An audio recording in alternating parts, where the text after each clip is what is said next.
男人每天只吃1粒米饭，却活了整整3年。他每天干着宗门内最脏最累的活计，却不会感觉到饥饿与疲累，只因男人捡到一块可以让时间加速的玉佩。等到了晚上，陈平偷偷溜进宗门灵田内。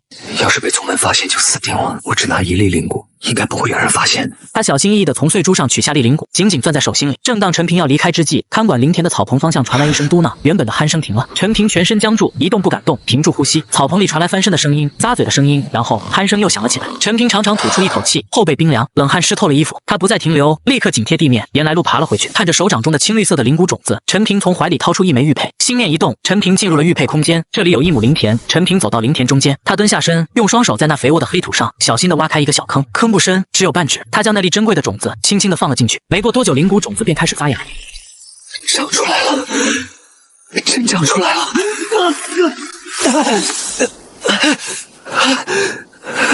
看来那地方不能待太久，时间长了脑袋受不了。这大概就是进入那片空间的代价，代价不小，但和那黑土地的神奇比起来，值得。起来，都起来，等死呢！今天喂猪的去西边猪场，手脚都麻利点，误了时辰扒了你们的皮！陈平赶紧爬起来，混在睡眼惺忪的人群里往外走。他和其他几个被点到的苦力沉默地跟在王管事身后，走向灵兽峰西边那片更显污秽的区域。还没靠近，一股浓烈的混合气味就扑面而来。陈平被分到一把锈迹斑斑、刃口都卷了的破柴刀，还有一个巨大的破背篓。他跟着几个同样面黄肌瘦的苦力，走向猪场外围长满荒草的山坡去割草。割草这活计看着简单，做起来才知道要命。山坡上的野草长得又硬又密，根茎盘结，那把钝刀砍下去，震得虎口发麻，草却只断了几根。他必须弯着腰，用尽全身力气，一下一下的砍割。汗水很快浸透了单薄的破衣，流进眼睛里，又涩又疼，腰背酸痛的像是要断掉。每一次直起身都无比艰难。割了小半篓，背回去倒进巨大的石槽旁。磨蹭什么？这点够塞牙缝吗？再去割！没看见猪都饿得拱蓝了，耽误了灵猪场标，你担得起吗？陈平看着自己被划破的手臂，张了张嘴，终究什么也没说。他默默拿起空背篓和钝刀，转身又走向山坡。一整天就在山坡和猪舍之间来回奔波，劳累了一天。陈平迫切想知道空间内的灵骨怎么样了。进入玉佩空间，只一眼，陈平就愣在了原地。仅仅1天，就从一颗种子长成了半尺高的苗，这速度简直匪夷所思。接下来的日子，陈平依旧是割草喂猪，直到第7天再次进入玉佩空间。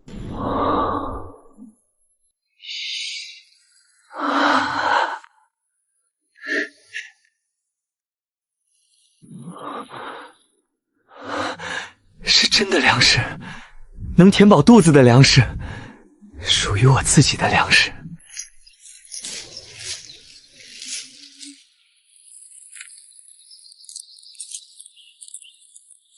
1捧、2捧、10捧、20捧，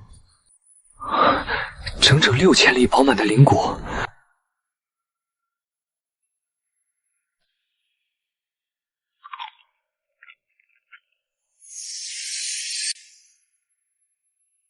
怎么处理这些灵骨？带出去吗？不行，太危险了。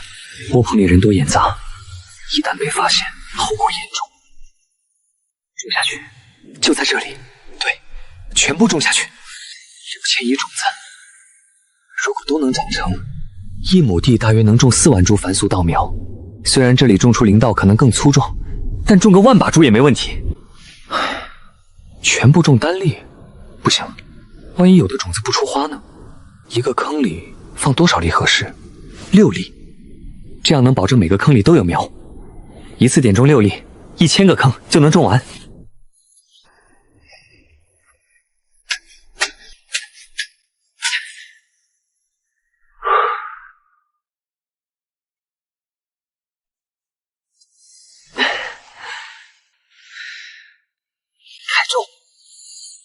所有人都说我是个苦命人，日复一日的在猪圈里打转，可他们不知道，我心里埋着一个秘密，一个让我即便身在地狱也能仰望星空的秘密。而这个秘密是于我手中那几粒普通的种子，2、3、4，1000个坑，6000粒种子，这是个需要耐心的活儿。7天，只需要再等7天。那片黑土地有了玉佩空间，我就有机会从苦役弟子晋升为宗门长役弟子。只有这样，我才有机会救出自己的父母。3年前，在千里之外发现了一处矿脉，急需人手。矿洞深处危险重重，为了给体弱的儿子搏一个活命机会，哪怕是宗门最底层的苦役，也比在外面饿死或当矿奴强。陈平的父母签下了那张等同于卖身契的生死契约，进了矿洞，用他们的命换了陈平进入青云宗当苦役弟子的资格。当天夜里，陈平看着手中的玉，心念一动。太好了，我成功了！再过几天，6000株嫩芽都会变成成熟的灵骨。收割6000株灵骨，用手去拔，用那根硬木棍去敲太慢，效率太低。我需要镰刀，收割下来的稻穗需要脱粒，用手一粒粒去搓。6000株，那得搓到何时？我需要脱骨的工具，这些工具宗门里就有，只是我一个杂役弟子根本接触不到这些东西。在宗门偷东西，要是被抓到，轻则废掉手脚丢出山门，重则直接打死。但是不偷怎么办？为了得到打鼓所需的工具，陈平偷偷潜入宗门放置农田工具的仓库。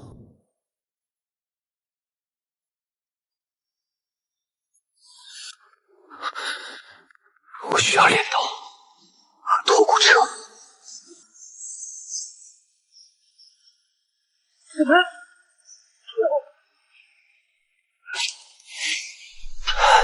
偷出来了。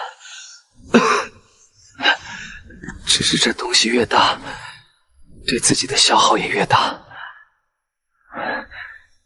镰刀有了，脱骨车有了。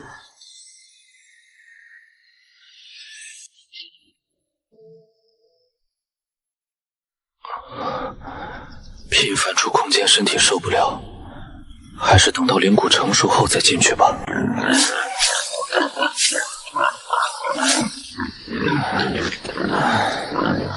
第7天，陈平再次进入玉佩空间。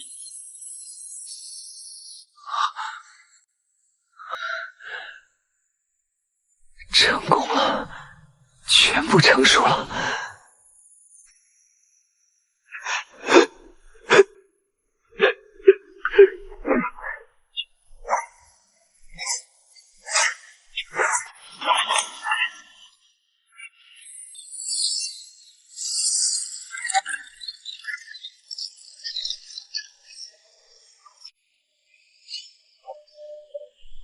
以后也不用为吃的拼命，再也不用忍受饥饿了。这灵米蕴含营养，远非凡俗食物可比。只有身体强壮了，我才有力气完成外面的劳役，节省体力和时间。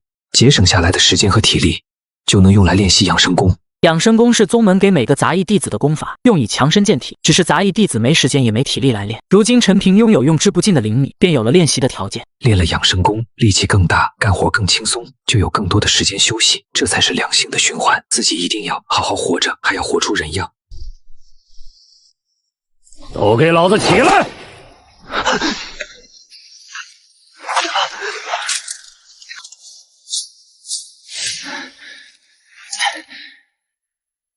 哟，陈瘸子今天能扛半筐了，昨晚偷吃了。抱元手艺，一手丹田，推山探海。随着对养生功的练习，陈平的脚步渐渐变得轻盈，力气也变大了起来。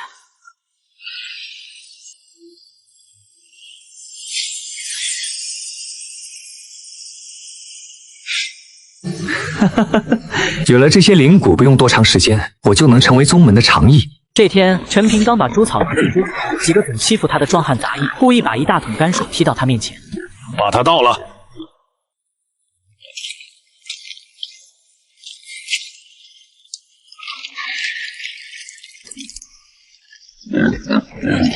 邪门了，这痨病鬼哪来的劲？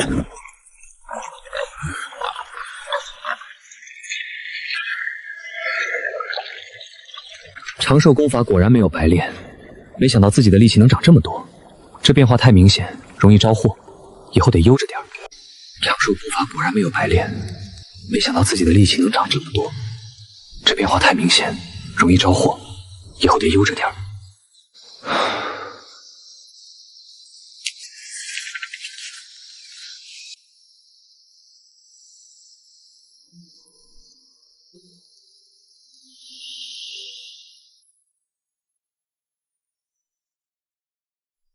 相信很快就能达到宗门长一弟子的要求。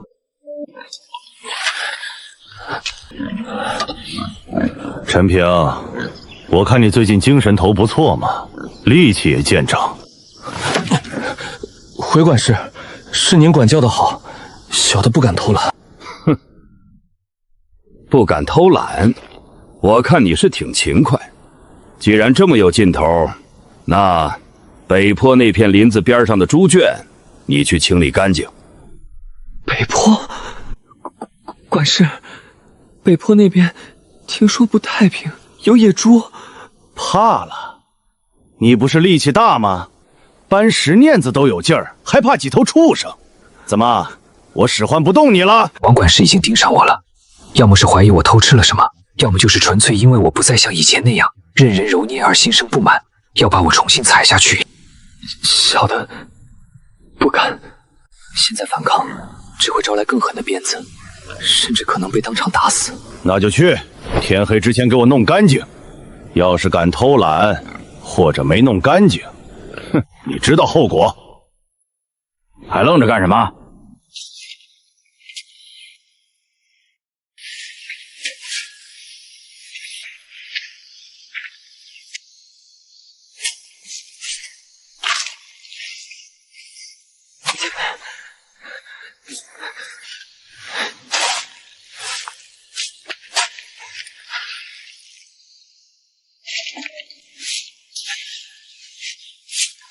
磨蹭什么？快点！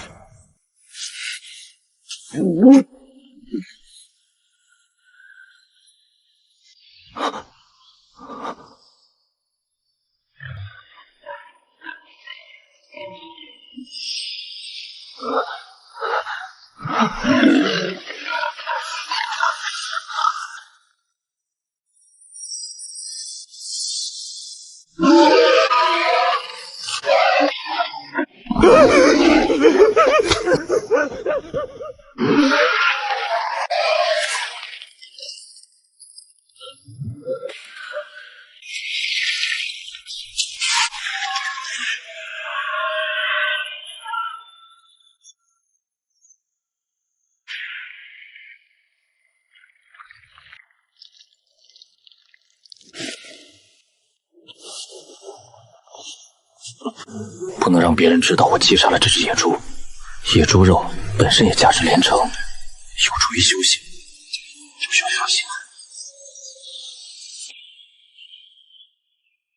做完这一切，他拖着疲惫不堪、浑身恶臭的身体，一步一挪地回到了自己那个低矮的窝棚。回到窝棚，他甚至没力气去打水清洗，只是胡乱地扯掉最外面一层沾满污物的破布，蜷缩在冰冷的草铺上，昏死过去。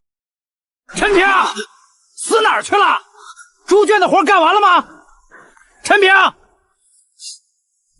王管事，哼，看你这副死狗样，活肯定没干完。废物，昨天就让你清理猪圈，磨蹭到现在还弄得一身屎尿，晦气！今天别想吃饭了。王管事，活是没干完。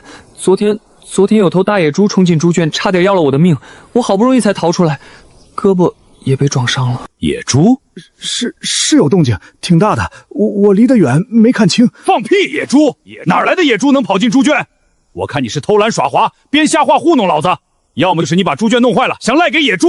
你个下贱东西，胆子肥了！活没干完就是没干完，少找借口。今天现在立刻给我滚去后山市场搬石头，搬不够100块别想回来。敢偷懒，鞭子伺候，给我盯紧他。他盯上我了，不是因为野猪，也不是因为猪圈没清理干净，是因为我力气变大了，身体变好了。他怀疑我偷了东西，或者遇到了什么。从今天起，日子会更难过了。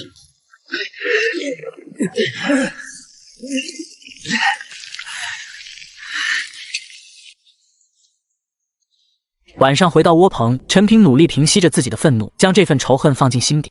只有深夜时，监视陈平的带八监工也睡着时，陈平才能获得一丝喘息。拖着疲惫到极点的身体，陈平进入玉佩空间。他扑到那堆灵骨前，像一头饿极了的狼，大口大口地吞咽着生米。断裂的臂骨在灵米持续的滋养下，愈合的速度快了很多。吃完米，他没有立刻休息，而是在这小小的空间里开始练习养生功。只有更强的力量，才能扛住王管事的刁难，才能活下去。日子一天一天过去，陈平骨子里的那股狠劲被王管事的步步紧逼彻底激发了出来。某天深夜，他照例进入玉佩空间吞米练功。练完功，他习惯性的扫了一眼空间角落堆放的东西。不对，野猪被我分解进来已经过去快1个月了，这猪肉怎么还是新鲜的？不会坏？对，玉佩空间里的东西不会腐烂，无论是灵米还是普通的血肉，真是天助我也！如今的气力已经接近长衣弟子测试的要求了。某天下午，陈平正在后山一片陡峭的坡地上清理疯长的荆棘丛，八脸监工照例坐在不远处阴凉的石头上打盹。突然，一阵奇异的波动扫过整个杂役峰。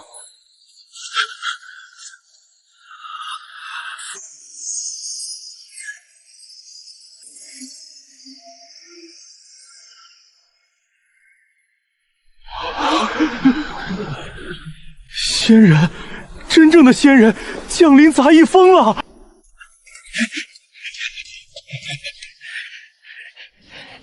上仙驾临杂役峰，小的有失远迎，罪过罪过。不知上仙有何吩咐？小的王有活，愿为上仙效犬马之劳。吾乃内门执事殿弟子周清，奉长老之命，巡查各峰灵气节点。近月来，宗门监测到杂役峰区域灵气浓度有异常波动，特来查勘。另外，吾需在杂役峰暂住数日，需挑选2名手脚麻利、心思纯净的杂役，就这2人吧。能为上仙效劳，是他们的福分。周上仙，您尽管吩咐。仙人降临，杂役峰这潭死水终于有了波澜。王管事为了讨好仙人，无暇顾及陈平，这也给了陈平更多的时间练习养生功。在灵骨和野猪肉的加持下，陈平修炼日益精进，终于将气力练到了500斤，达到宗门常役弟子的要求。听说了吗？周上仙说，不只是咱们这儿，好像整个宗门的灵气都变稀薄了。真的假的？怪不得上仙查了这么久也没个头绪，原来是大地方出了问题。可不嘛，上仙跟王管事说话时我听见2句，说什么宗门大阵运转有滞色，高层修行师受阻，所以才派人四处巡查节点。唉，这神仙的事儿咱也搞不懂。整个宗门的灵气浓度下降，时间就在自己得到玉佩后的这2个月，这未免也太巧了。此处节点并无明显异常，灵气波动或与宗门大阵整体变化有关。我需回制事殿复命。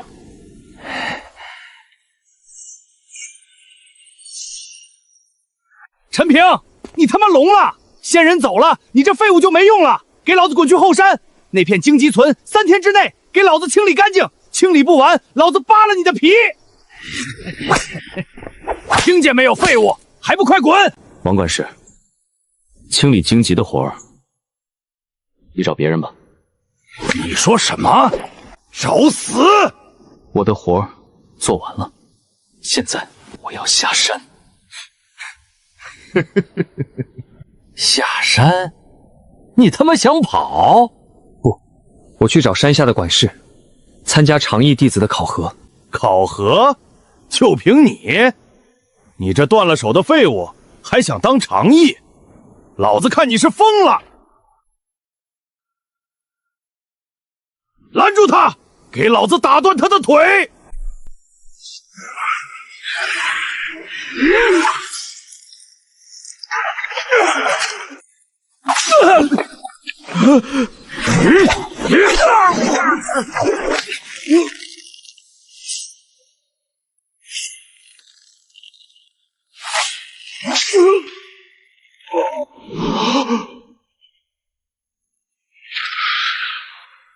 王管事，考核时间有限，我先走了。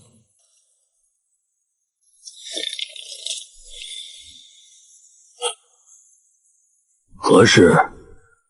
弟子陈平申请长役弟子考核。山上来的？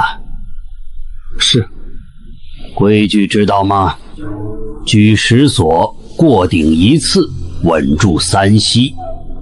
杂役峰每年都有几个来碰运气的，大多连石锁都撼不动。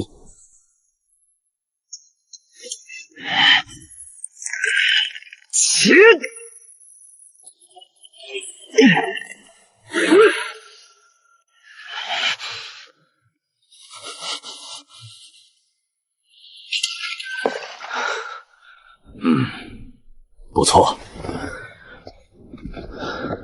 牌子拿好，长役弟子身份牌，长役弟子服。窝棚区西头自己找个空窝棚住，明天卯时到后山石场找李工头李管事报道。谢管事。记住，成了长役，活更重，规矩也更多。新来的。力气看着还行，砸石，把大块石料砸成拳头大小，要均匀。那边是砸好的堆，这边是没砸的。每天5方，申时收工，完不成扣工钱。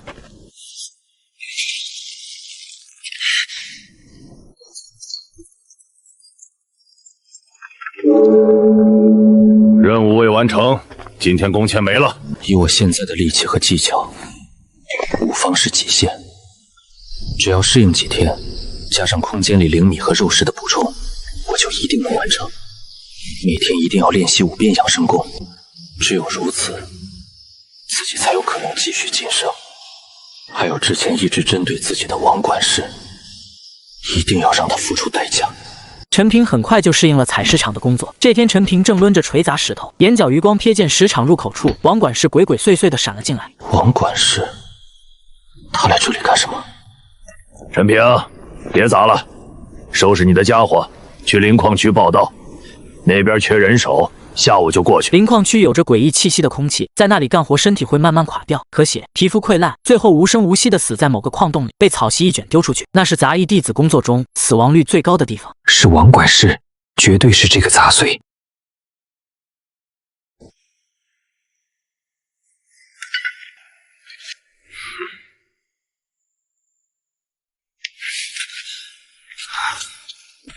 新来的，陈平。规矩很简单，下矿挖原矿，每人每月定额100斤，完不成扣0精，连续3个月完不成或者死在里头，算你倒霉。别想偷懒，也别想私藏，被守卫发现就地打死，懂了吗？懂了。滚进去吧，丙子7号洞。这里比想象的更压抑。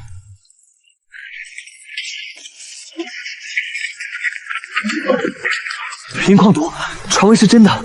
这矿洞里的气息蕴含着要命的毒物，待得越久，中毒越深。头晕眼花，四肢乏力，胸口像压了块石头。灵米和肉食都无法完全缓解灵矿毒，养生功效果也大打折扣。不行，必须离开这里，否则活不过3个月。这鬼地方，再干2月，老子怕是要渴死在这里。省点力气吧，攒够灵精换出青灵草是正经。说的轻巧，100斤矿，累死累活才换2灵精，一株青灵草要5灵精，2个半月的命啊！总比直接毒死强。听说那草吃了，不光能解毒，力气都能长1大截。2位大哥，刚才听你们说青灵草，那是什么东西？真能解这矿里的毒？小子，新来的吧？那是宗门药堂专门对付这矿毒的灵药，听说对咱们凡人身体有大好处。这么神？那得去哪里弄？贵不贵？贵，何止是贵，5灵精1株，咱们拼死拼活1个月，挖够100斤矿，才给2灵精。就没有便宜点的法子？比如种子，自己种。种子虽然便宜点，可能有什么用？种子给你，你能种活吗？灵草种子需要灵田，需要灵气滋养。灵田、灵气，我的玉佩空间那里面是不是就是灵田？是不是就有灵气？工钱，我需要工钱，这个月的工钱必须拿到。1灵精，1枚青灵草的种子，然后用这1枚青灵草种子种出一片天。身体的恶化速度比预想的更快更猛。陈平，矿100斤，超113斤，共计3灵精。2位大哥，青灵草的种子要在哪里才能买到？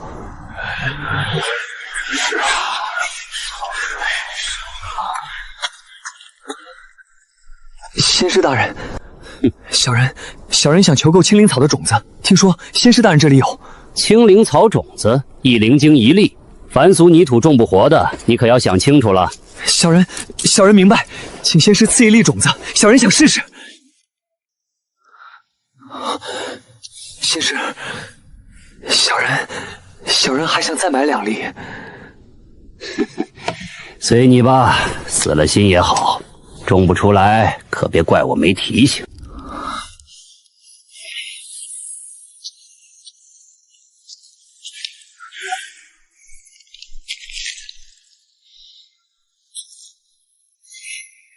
这空间的土地到底是不是灵田？陈平在空间里待了很久，种子依然没发芽，精神疲惫，他不得不退出空间。第2天收工时，陈平几乎是跑着冲回窝棚，并迅速进入玉佩空间。成了，真的成了！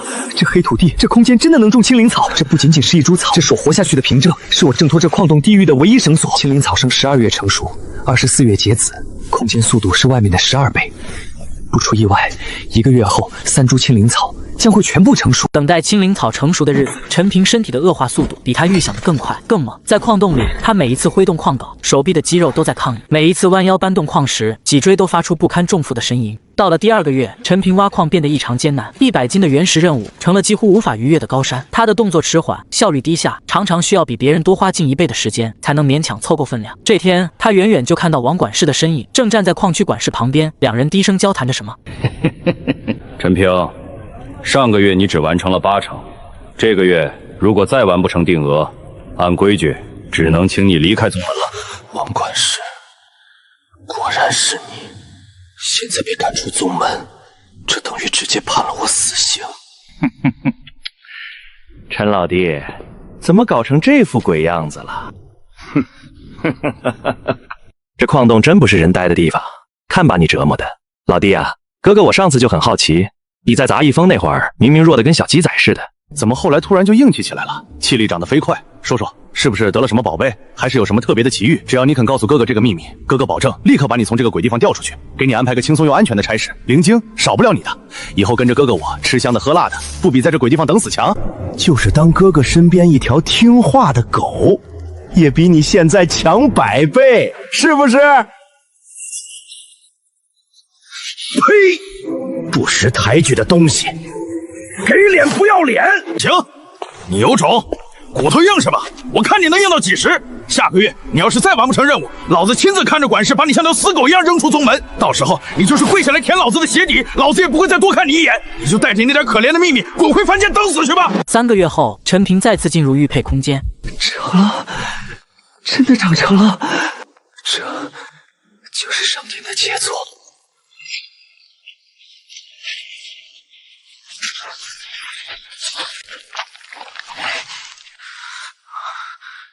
怎么回事？难道毫无作用？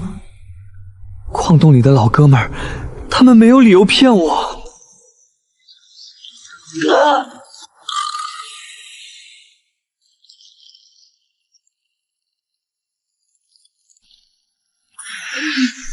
真的有用，他们没有骗我，这是青灵草庞大的药力，不能浪费。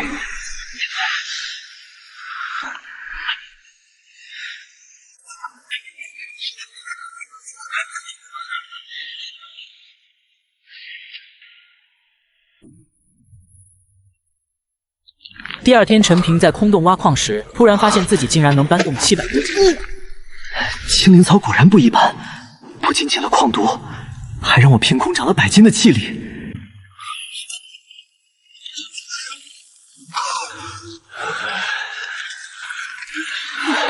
此事绝不能掉以轻心，王管事那条毒蛇还在盯着我。到了月末交任务的日子，陈平佝偻的身体交出自己1个月挖到的灵石，100斤整。这小子上个月还没完成指标，看着随时要断气，这个月居然踩线完成了，回光返照。不行，得跟王管事说一声，免得那个小气鬼在上面说我坏话。刘管事，辛苦辛苦。刚才那痨病鬼陈平，他交了多少？是不是连50斤都没有？100斤，100斤，他挺过来了。秤上看的还能有假？毒入孤荒，走路都打飘，怎么可能刚好挖够100斤？难道他真有什么保命的秘法，或者私藏了灵晶，买了药？哼，看你能撑多久。等你撑不下去，像条狗一样爬过来求老子的时候，老子要连本带利把你的骨头渣子都炸出来。你的机缘终究是老子的。连续1个月的伪装和暗中劳作，新的灵矿毒素又开始在陈平身体里累积。他拿出玉佩进入玉佩空间，这是青灵草药力散尽而结成的种子，47、48，2个峡谷，一共48粒种子，不多不少。陈平将48粒青灵草种子全部种下，然后打起了养生功。为了检测自己这次的气力提升多少，陈平再次回到了石块料场。这次他能稳稳举起700多斤的石头。距离1000斤已经没有多遥远的距离。届时我会参加管事弟子考核，争取成为一名管事。日子在伪装和暗中积蓄力量中悄然划过。这天，一件意想不到的事打破了矿区的死寂。平日里沉默寡言的老矿工张石，突然像疯兽般冲了出来，完全失去了理智。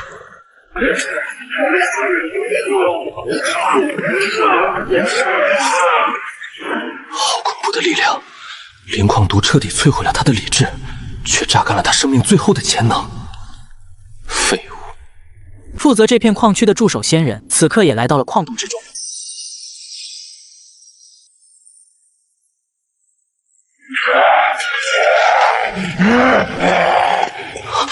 他疯了，竟然去硬碰仙人！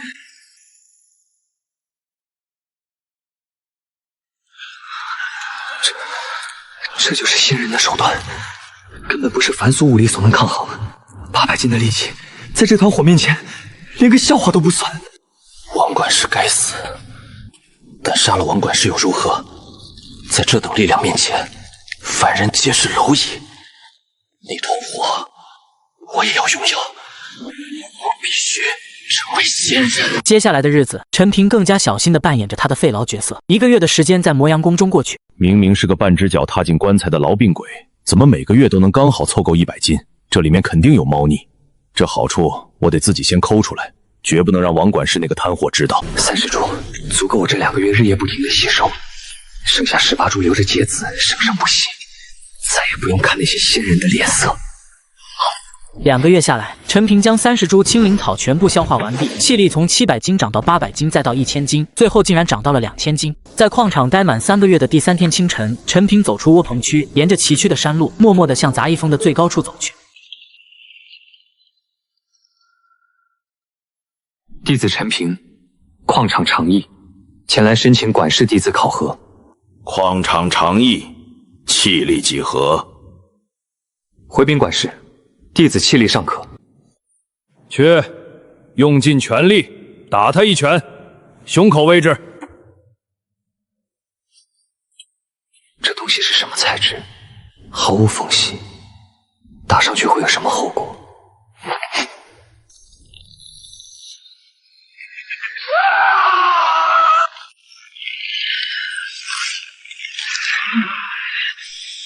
这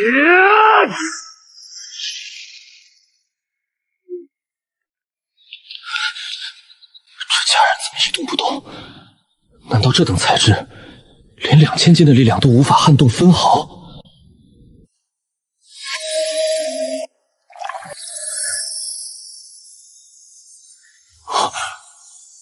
？1997斤，不错，远超1000斤门槛，你通过了。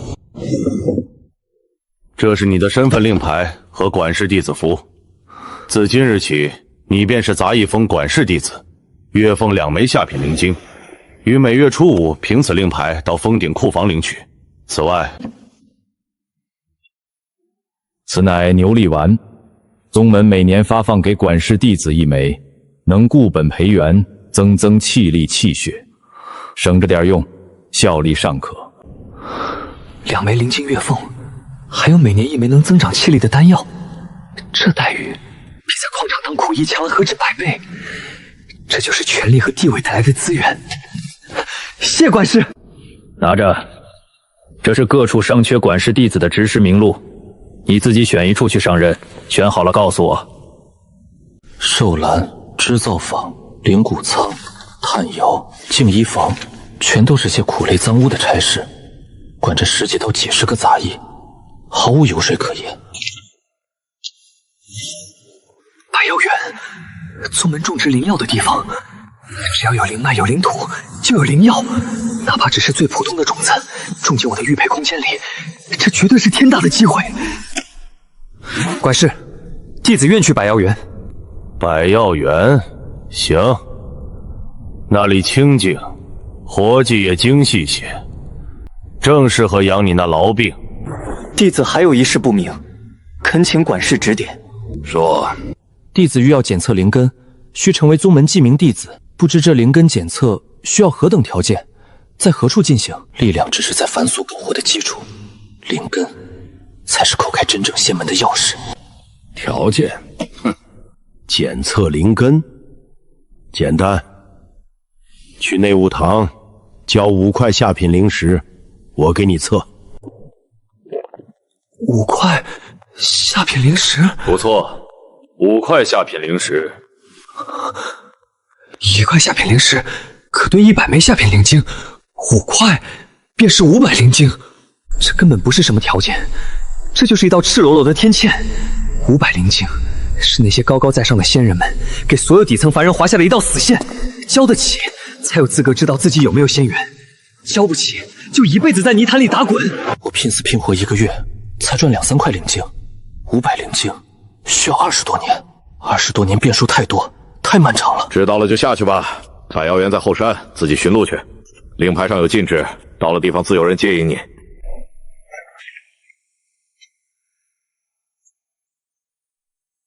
500灵晶，20多年，对于凡人来说，那是一场永远无法苏醒的梦。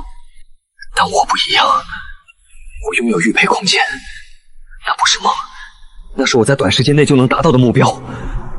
百药园，只要能接触到灵药，只要能利用玉佩空间，就有捷径可走。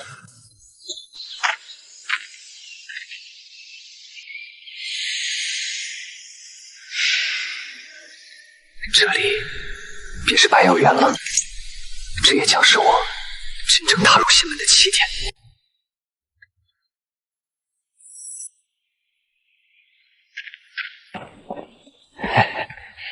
这位便是新来的管事吧？小老儿王德发，是这百药园的常役，恭候管事多时了。王老伯不必多礼，我叫陈平，初来乍到，以后还要多仰仗你们。不敢当，不敢当。您快请随我来。陈管事，这间便是您的住所。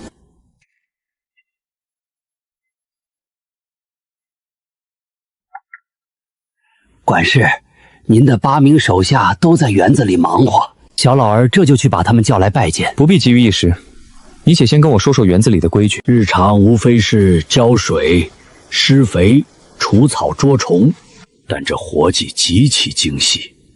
管事，这园子里的每一株灵药都登记在册，由封顶的仙师大人亲自过问。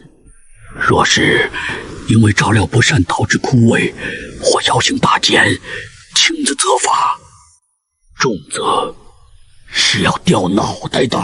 果然，仙人的饭没那么好吃。风险与机遇并存，规矩森严，但接触灵药的机会也更直接。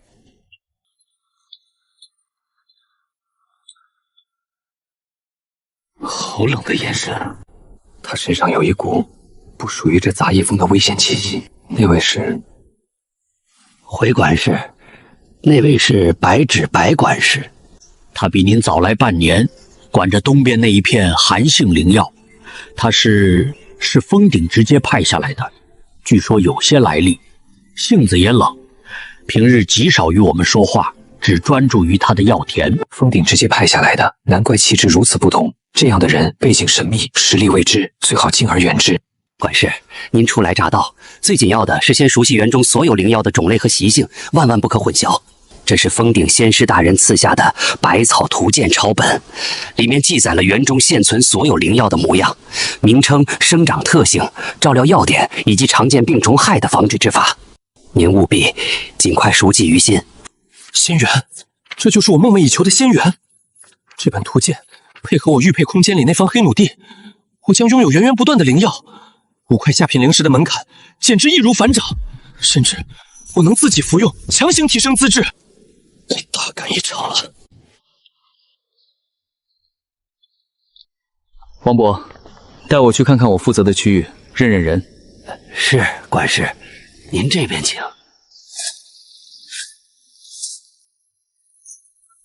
都过来。这位是新来的陈平，陈管事，以后就由陈管事带着大家照料西园这片药田，都精神点儿。谢过陈管事。不必多礼，我叫陈平，以后就在一处做事。园子里的规矩，王伯想必都跟你们说过，我只说一条：看好自己负责的药，出了差错，封顶怪罪下来，谁也担待不起。该做什么，照常做就是。管事，这是李有田，重要的老把式了。这是赵石头，力气大；这是孙小海，眼力好。这些人就是我掌控药园的基础，用好了是帮手，用不好就是麻烦。陈管事，这块是赤阳花，您看这叶子边缘发红，就是快成熟了，要特别注意虫害。这块是止血藤，藤蔓韧性足，攀架子的绳子得勤检查。这块是凝露草，叶子上的露珠就是它药性精华，浇水时千万不能沾到叶子，得从根下慢慢渗。管事，这茯苓膏劲儿大，量的把握死死的，离根近了或者多了，能把根直接烧烂，少了又没效果。这活计比在矿洞里砸石头需要多100倍的耐心和细致，仙家的东西果然娇贵。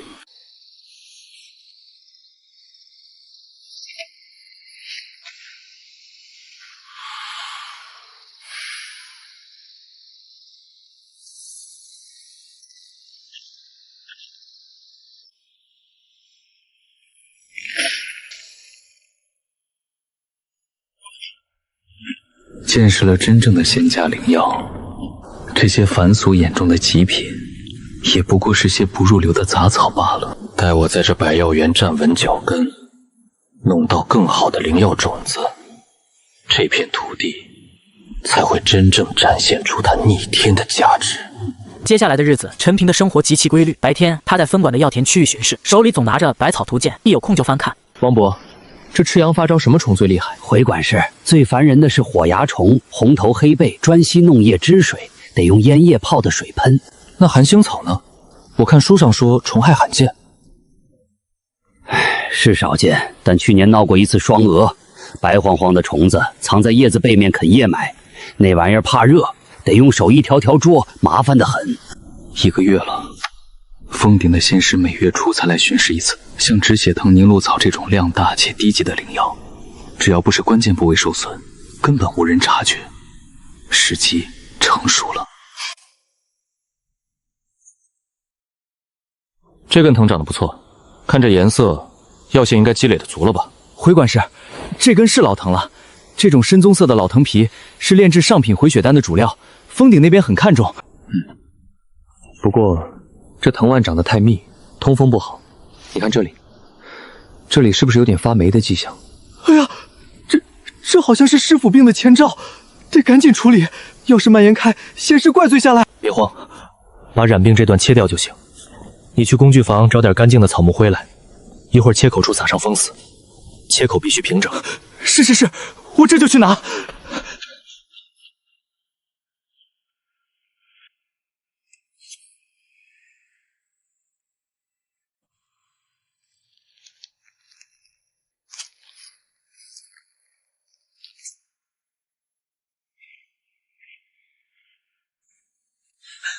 就是这里，切掉吧。多谢管事提醒，不然小人的脑袋就保不住了。以后多留心。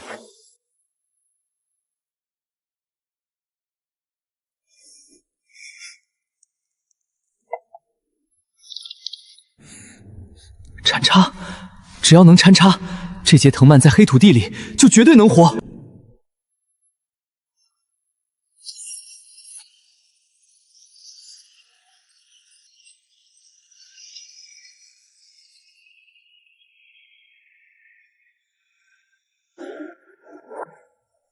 活下去，只要能活，这块地就是我的无尽宝库。这几株太密了，抢了养分，拔掉最瘦弱的。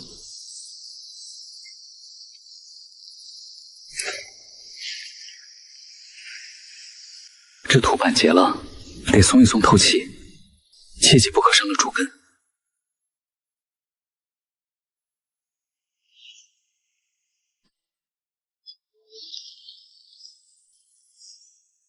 无论是藤段、幼苗还是残根，这黑土地都能强行催生。不过，这速度还是不够。如果再加上真正的灵泉水呢？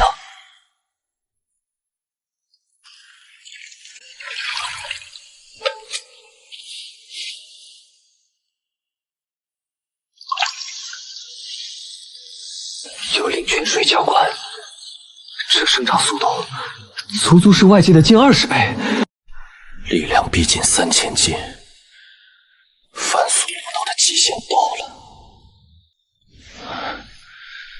青灵草的药力对我现在的体质已经毫无用处，就是现在了，就是现在了。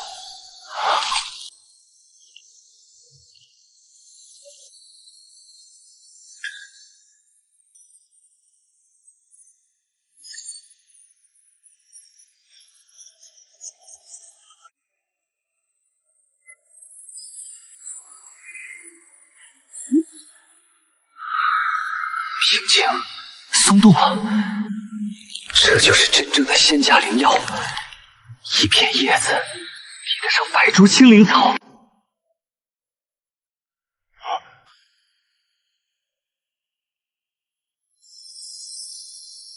那是真正的仙家法术，他不仅是管事，更是接触到了修仙功法的著名弟子。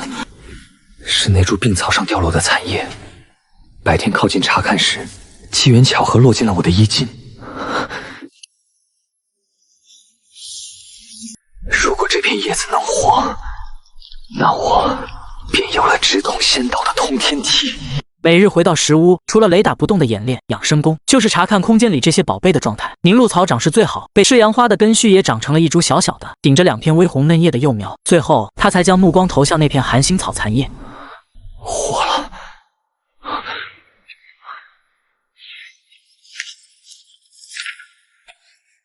！3年太久，我等不起。既然能分株繁殖，于是陈平将凝露草根茎分开，又种出10株凝露草，用同样的方法也将寒星草种出8株。种完所有植株，他取来之前积攒的灵泉水，给每一株都浇上一点点，又特意取来仅剩的一点寒潭水，专门浇灌在3株寒星草上。转眼间，陈平已在百药园蛰伏了3个月。没用，凝露草的药力对现在的我来说，已经和白水无异，身体的锤炼走到了死胡同。如今凝露草已经对我失去作用，是时候换成灵石了。陈平开始打听如何将灵草换成灵石的消息，可惜普通长医们根本接触不到这种秘辛。于是陈平想到了白芷管事。王伯，你在园子里待得久，对白芷白管事了解多少？比如喜好？白管事啊，看着冷冰冰的。哦，对了，他好像挺爱吃甜的，好几次我见他吃糕点。修仙者辟谷，却依然保留着对凡俗甜食的口腹之欲，这就是突破口。陈平开始每天带一些自己做的点心，分给手下负责药田的长医们。香甜的点心很快俘获了这些终日劳作的汉子们。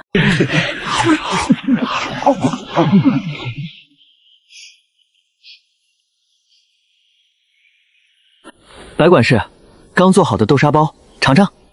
不用了，你们吃吧。防备心很重，没关系。熬营最需要的就是耐心。今天试了蒸糕，还算松软。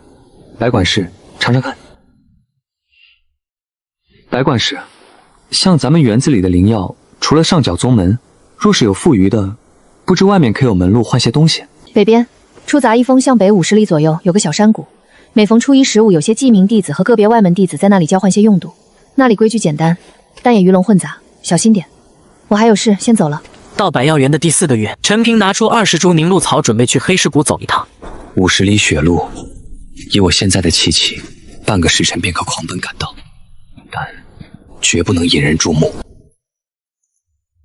50灵晶，不能再少了。10年份，药力都快占尽了。这张清神符，换3株风灵草。风灵草没有，凝露草行不行？凝露草，药力太温和。2株凝露草，1块灵石。 2株换1块灵石，1株50灵晶。 上好的凝露草要吗？凝露草有多少？20株，刚采下不久。看看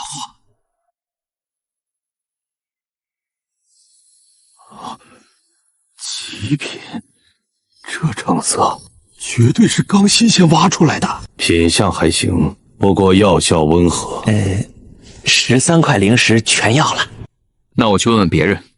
哎，等等，老弟够稳当，70灵晶一株，14块。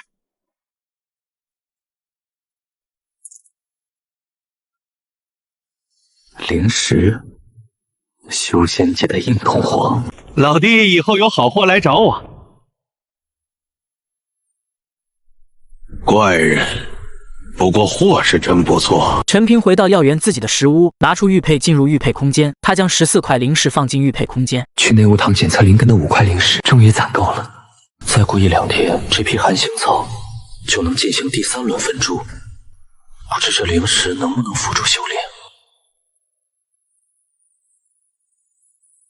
终究是仙家之物，凡俗手段难以撬动。陈平心中暗叹，准备将灵石收起，无意中手指触碰到胸前那枚温润玉佩，一道微弱的白光闪过，快得如同错觉。陈平只觉得掌心一空，灵石不见了。陈平低头寻找，也找不到那枚灵石。此时他注意到空间边缘种植的几株寒星草，寒星草与边缘的缝隙宽了一点点。难道这灵石能扩张空间的范围？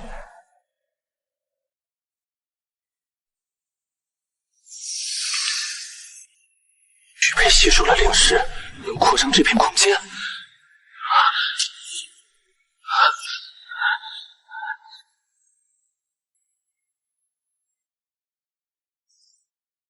停下，必须停下！测灵根5枚，备用1枚，这是底线，绝不能为了眼前的蝇头小利，断了叩开仙门的根本。玉佩吸收灵石，扩张空间。空间种出更多的灵药，灵药再换成灵石，这是一个完美的良性循环，一个无限美好的新世界。4个月的蛰伏，成百上千次的枯燥分株与黑市交易，这敲门砖我终于筑成了，是时候去测试灵根了。陈平，百药园的出什么事了？可是灵药有损。回禀管事，百药园无事，灵药长势坎坷。无事？那你来此作甚？弟子想检测灵根。上次不是和你说过了？你以为这是什么地方？杂役弟子检测灵根，不是靠张嘴说就行。5块下品灵石，没有灵石，说破天也没用。这小子是怎么弄到的？难道是走了什么歪门邪道？算了，等以后再慢慢查这灵石的来历。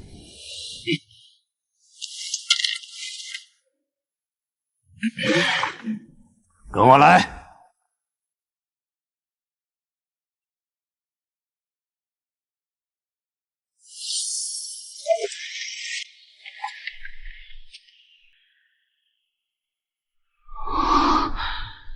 这就是仙人待的地方。